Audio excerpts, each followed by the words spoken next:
Welcome viewers to our special segment called Global Lens, where we get you top stories from around the globe, starting with the US. A sharp political message coming out of Washington today, and India is right at the center of it. Now, at a House of Foreign Affairs Subcommittee hearing on the US-India strategic partnership, Representative Sydney launched a blistering attack on President Trump's India policy.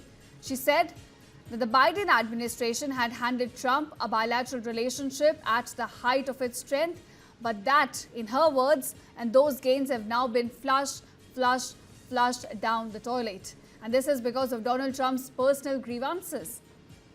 Now, in fact, she warned that unless policies now change, Trump could go down in history as the American president who lost India, even as he strengthens Russia, weakens Europe and destabilizes Latin America.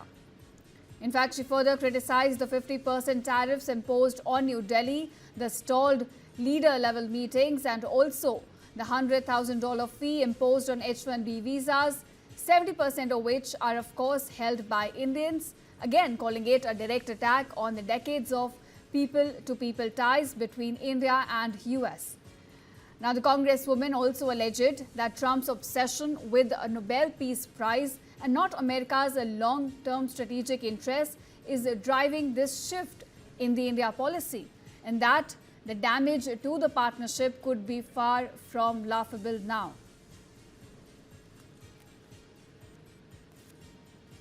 When Trump took office at the beginning of this year, the Biden administration handed him a bilateral relationship at the height of its strength.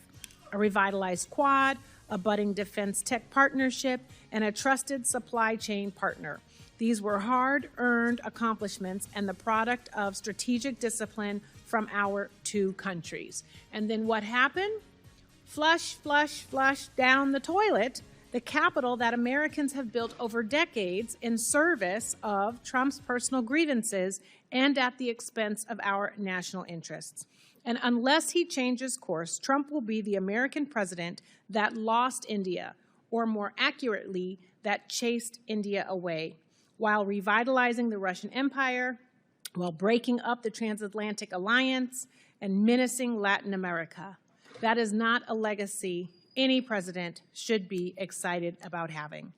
When the history books are written about where Trump's antagonism towards India began, they will point to something that has nothing to do with our long-term strategic interests, his personal obsession with a Nobel Peace Prize.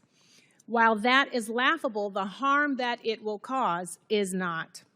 Singling out India for 50% tariffs, one of the highest rates imposed on any country, has effectively derailed leader-level meetings between our two countries.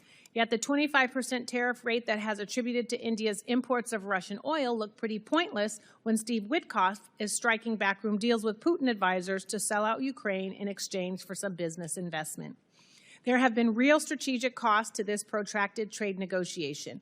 The annual Quad Leaders Summit, one of the most important unity-projecting platforms for the U.S. and our Indo-Pacific partners, has been indefinitely postponed. This has sent a dangerous signal to our allies and the PRC about the U.S. withdrawal from our most pressing interests on the world stage.